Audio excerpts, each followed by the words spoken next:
Same drill. We're going to be in 2/4. You're going to follow a bar behind me. So we'll take it nice and easy to start. 1 and 2. Ta, ta, ta. Ta, ta, ta, ta. Ta, ta, ta, ta, ta. Ta, ta, ta, ta. Ta, ta, ta. Let's do that one more time. There is a pattern to it, so if you figure the pattern out, you have to think less. 1 and 2. Ta, ta, ta. Ta, ta, ta, ta. Ta, ta, ta, ta, ta. Ta, ta, ta, ta. Ta, ta, ta. And let's do one more. Same drill, behind me by a bar. 1 and 2. Ta, ta, ta, ta, ta, ta, ta, ta, ta, ta. Ta, ta, ta, ta, ta, ta, ta, ta, ta, ta, ta, ta, ta, ta. That was a little bit harder. Let's do it one more time. 1 and 2. Ta, ta, ta, ta, ta, ta, ta, ta, ta, ta. Ta ta ta ta ta ta ta ta ta ta ta ta ta. Okay, so in doing that, we ran through all of the possible layerings of 2 against 3, so me on 2, you on 3, and vice versa, and 3 against 4. And we are going to take today to actually formally introduce 3 against 4. But before we do that, let's get our ears and voices warmed up. Just some little augmented 6-chord things. So here's a key for you. Take 30 seconds just on your own and do whatever you need to do to get into the key. So if that means singing 1 and 5, if that means singing sharp 4 to 5, so you know where it is for the Aug 6s, any of that.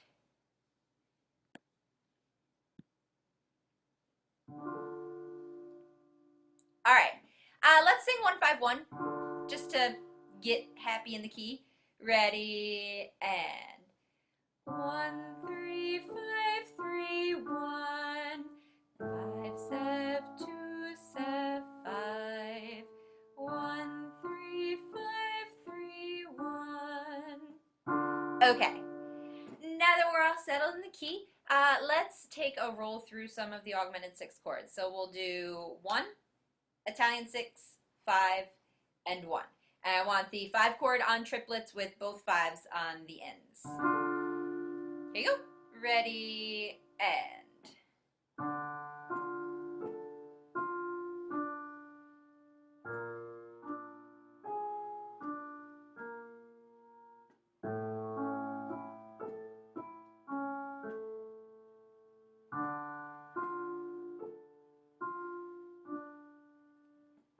Okay, let's take that Italian and turn it into a French. So adding scale degree 2 in there, and that also means it will be in triplets again. Ready, and.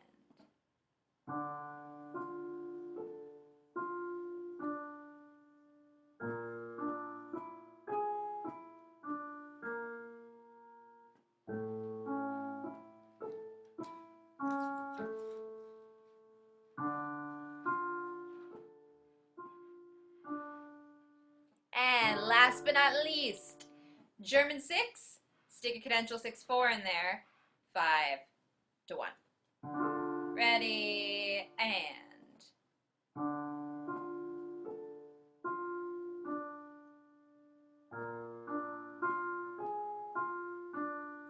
Cadential 6-4. Regular 5.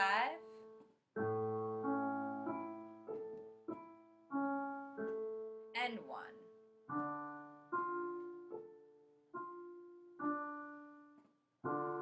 Okay, consider yourselves officially warmed up, and we are going to dive right in with some polyrhythm stuff. But before we do, your friendly neighborhood reminder that your Unit 1 materials are due on Sunday. A lot of you have submitted all or most of them already, so that is off your plate. Otherwise, I anticipate seeing a lot of your beautiful faces on video in the next couple of days. If you do get something to me like today or even tomorrow, I will do my best to turn it around, especially if it's a minor revision that I think you can enact in the next couple of days. I will do my best to get that video back to you. Quizzes as well, the revision quiz is up. So if you did not do as well as you wanted on the first quiz, you can just take the revision quiz. The format is exactly the same. It's just different progressions and different excerpts for the error detection. The one thing I haven't been really fast turning around are the music by ears.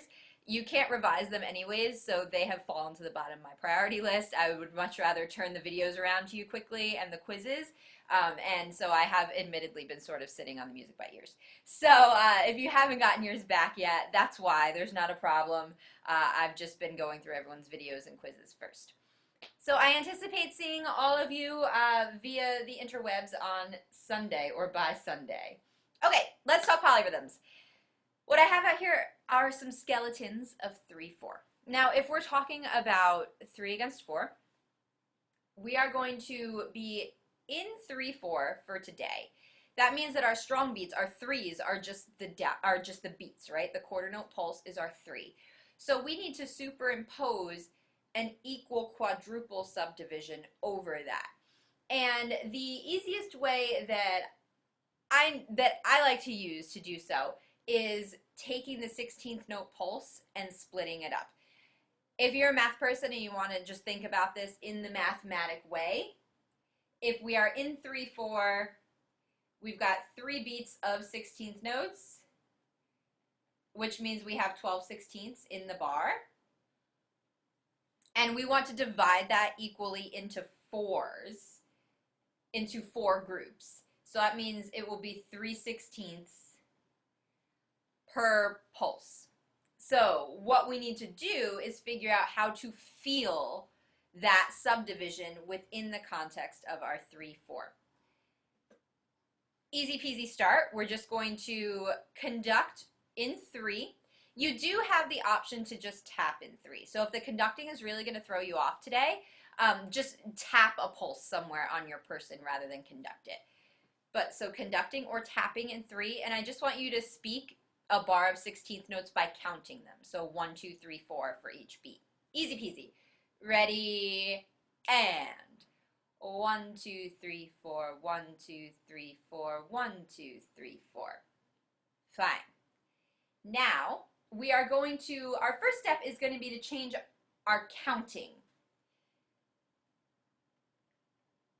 So you're going to start counting subdivisions of 3.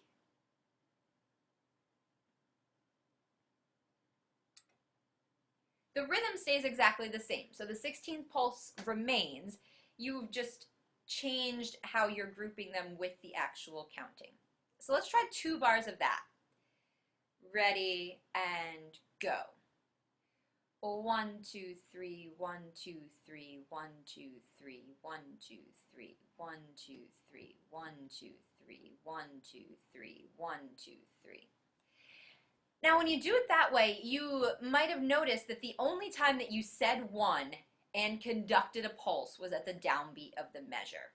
So these 3 against 4s, they phase back together on a regular cycle. Your downbeats, you will always connect with both the quadruple and the triple subdivision, and then they go out of phase for the rest of the bar. Next step. We're going to still count the same way. I just want you to accent the 1s. So let's do 1 bar of regular counting 1, 2, 3 without the accents, and then 2 bars counting with the accents. Ready, and 1, 2, 3, 1, 2, 3, 1, 2, 3, 1, 2, 3, 1, 2, 3, 1, 2, 3, 1, 2, 3, 1, 2, 3, 1, 2, 3, 1, 2, 3, 1, 2, 3, 1, 2, 3. Okay. Pull up your chat windows. We're going to use a chat pretty extensively today instead of the thumbs up, thumbs downing. So scale of 1 to 10. How's that feel so far? 1 being, this feels terrible, I don't know what's happening. 10 being, this is groovy, it's kind of fun, I like it.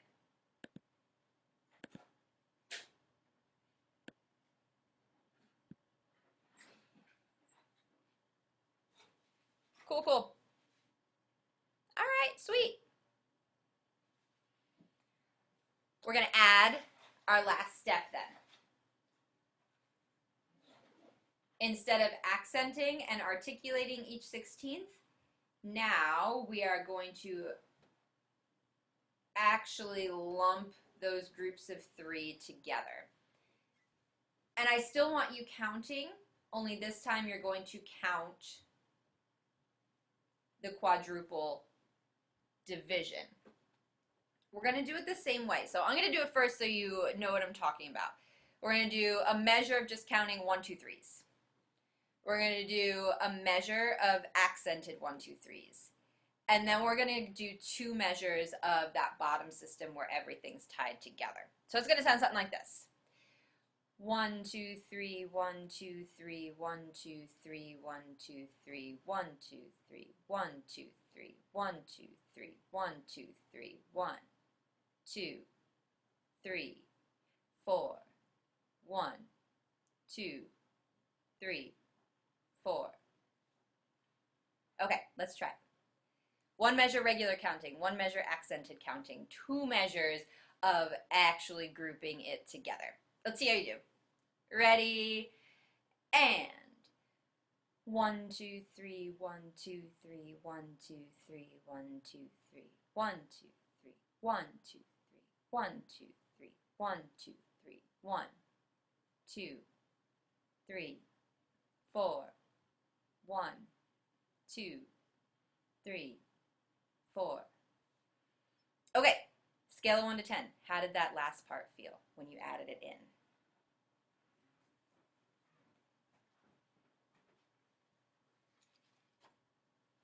Okay, cool. All right, let's do that one more time. And this time I want us to just kind of sit on that last system kind of indefinitely. I'll eventually cut you off. You leaving for work, baby? Yeah. All right, bye. Love you. Love you too. I'll eventually cut you guys off. Bye. But let's just hang out on that bottom system kind of indefinitely. What's up? Yes. Okay. 1 second. Bye. I'll see you soon. Bye. Okay. So one bar of regular counting, 1 bar of accented counting, and then we're just going to hang out on that bottom system until I cut you off. But I want you to have a little bit of time to just kind of sit in the pocket there and get a sense of what it feels like. Okay. Ready?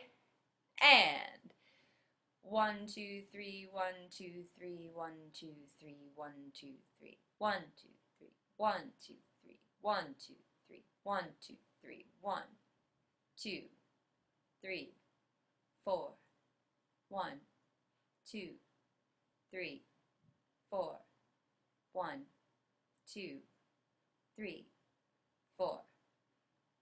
Okay. Ways to practice.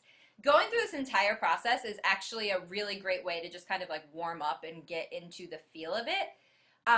Another thing to do is to just grab yourself a metronome and put it so that it's actually clicking out the 16th note. It's going to sound kind of annoying, but that will keep you honest with your subdivisions. So pick a tempo that you can handle and just have the 16th note pulse there for you. If you're coordinated enough, you can keep tapping the 16th note on your body. That for me is really difficult. I start to like lose my sense of what's going on. But having the 16th note expressed at you will help you get a sense of where it is in those moments where you're not actually speaking it out loud. Okay, groovy. Yes, it is. So what we're doing at this tempo is, this is like the first step of breaking it down, and it will, especially if you're familiar with how this is supposed to feel, it's actually harder at this tempo than to just like smash it together and do triplets on 16th notes faster. So yes, Jace is correct. This is potentially more difficult than when we just layer them together at a faster tempo. Okay, groovy. That's your big rhythmic topic for Unit 2, which starts on Tuesday. So we'll spend lots of time with that.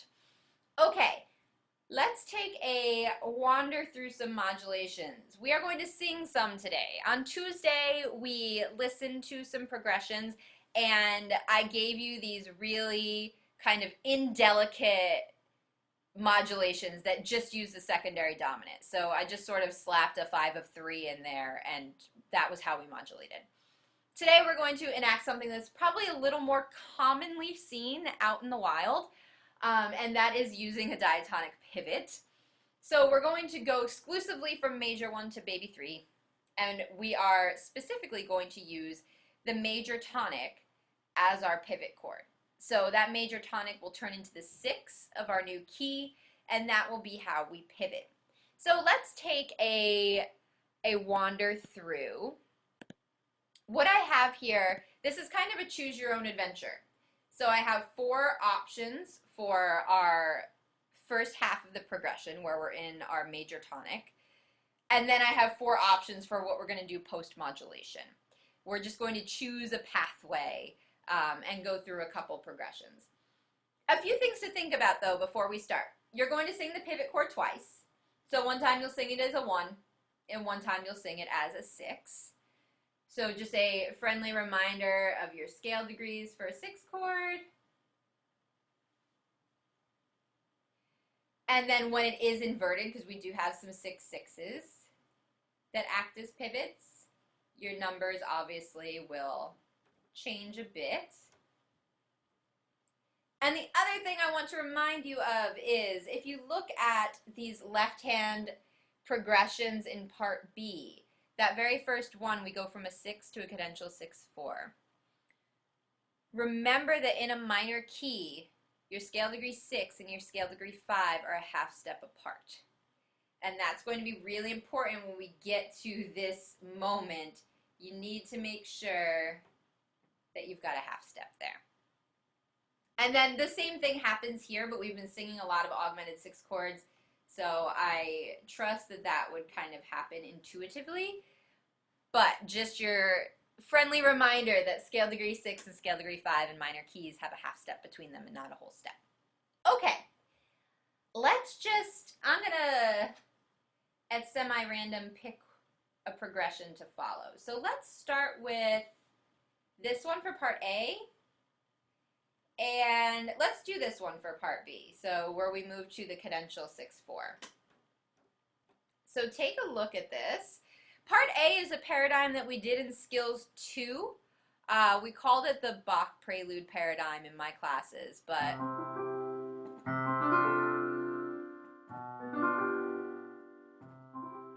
so nice easy bass line, right? 1-1-7-1 for your bass line. It's just a matter of getting those 7th chords to work out. Can we just sing a bass line? So you'll sing the pivot chord twice, you'll sing it as a 1, then you'll sing it as a 6, and then be on your way to finish up the progression. So bass line on half notes, please. Ready, and 1-1-7-1 6-5-5-1.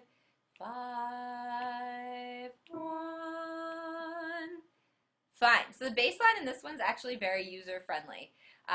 A lot of the same stuff. Now, let's try arpeggiating. I will play the entire thing with you this time through, just to give you some guidance. Remember your 7th chords are triplets. Ready, and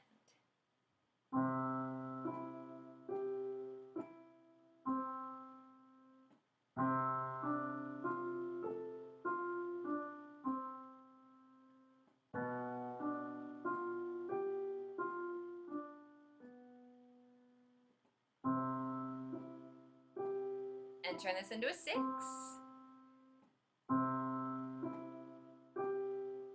Cadential 6-4, move down by half. Just a 5.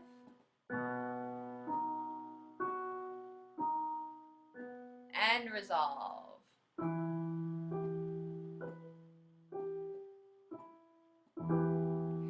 Okay, scale 1 to 10. How do we do?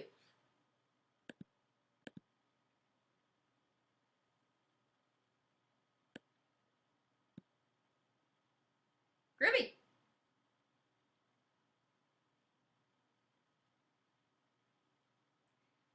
Cool, I'll take it. One thing to keep in mind too, Your sixth chord, 613. Your cadential 6/4. Once you get to the bass, you're actually pretty home free because your cadential 6/4 is 513. So you're going from here. You just got to move the bass down by half step. And there you are. So if you had trouble tuning or finding that cadential 6/4, know that you only need to move that bass pitch and then you're home free. Let's do it one more time. This time I'm just going to hit you block chords at the end of each of your harmonies. Ready, and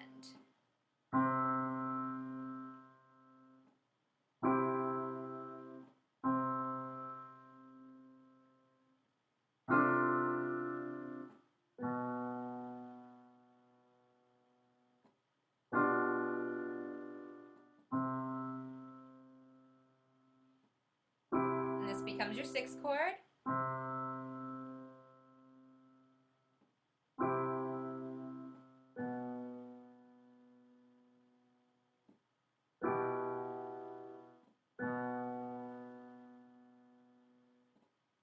And resolve.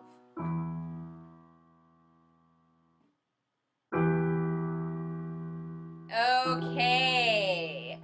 Let's do one more. We're going to go to the left or the right side. And let's take this one. And let's go to this one. So take a look at your bass line again.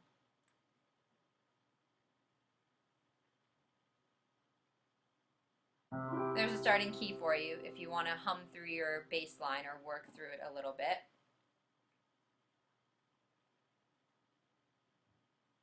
So remembering that your 6/6 has 1 in the bass. So this post-modulation bass line is actually super nice.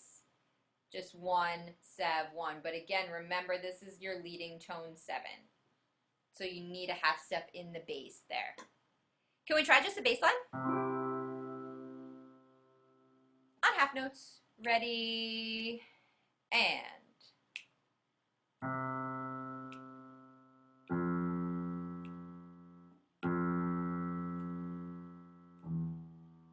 repeat your pivot.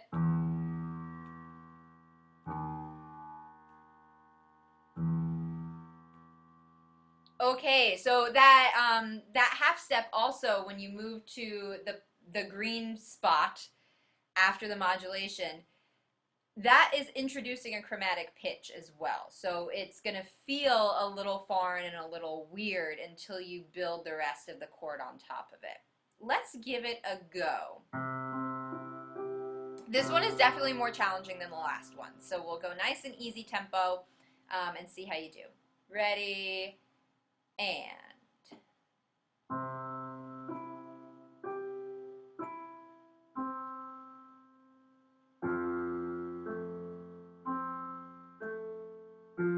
dominant here.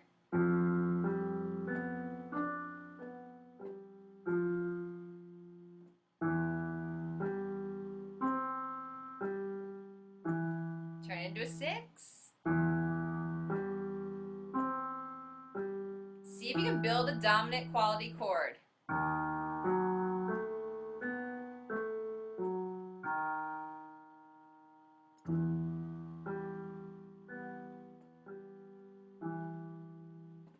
Okay, like I said, that one's definitely more challenging because of how you land on the dominant. You come at it from here, from the 6/6, and then you immediately have chromatic, chromatic, until you get to build the rest of that dominant harmony. So really pretty challenging after the modulation. Can we try it one more time? I'll keep playing with you. So let's give it one more go. Ready, and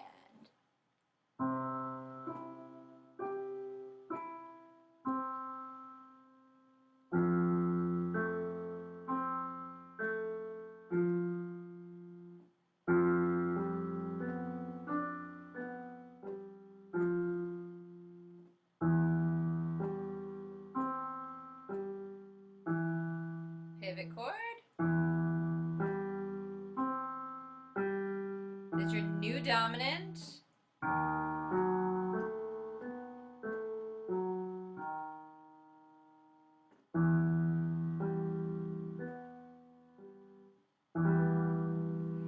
Okay.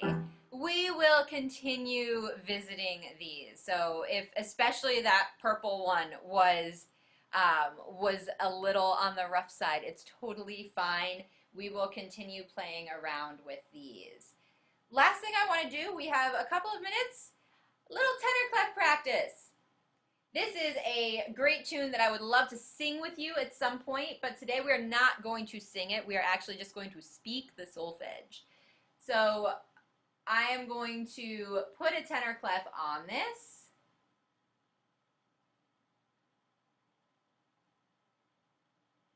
We are going to go through the first ending. Now the reason I chose this particular song is that it is full of these chains of thirds.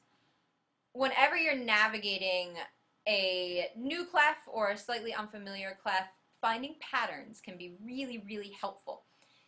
In the case of this piece, there are tons of thirds that are just sort of repeated and stacked on one another. So whatever kind of schematic you have in your mind's eye as you're working through this, if you have a piano keyboard in your head, if you just have the solfege in your head, or letter names, something, work through that and use the thirds to your advantage. So we're starting with the solfege C. So immediately, right from the beginning, we've got this chain of thirds, so 4 thirds. So I want you in your head, however you do that, either with solfege or with me, I'm looking at a keyboard in my inner eyeballs, seeing what those stacked thirds are going to look like and what solfege I need to be saying for them. So give yourself a minute and just look through this excerpt, and we're going to just speak the solfege in time as a group.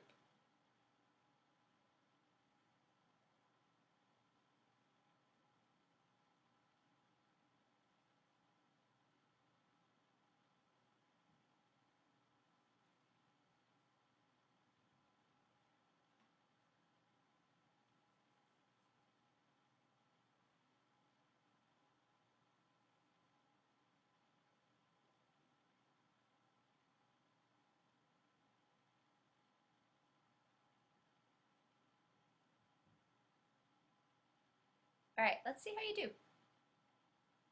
Nice, easy tempo, just speaking in time. 1 and 2 and 3. Si, re, fa, la. Si, so, re, mi, fa. Re, fa, la, do. Re, si. Fa, sol, la. Si, re, fa, la. Si, so. Re, mi, fa. Fa, sol. Si, do, re. Okay, scale of 1 to 10. How is that?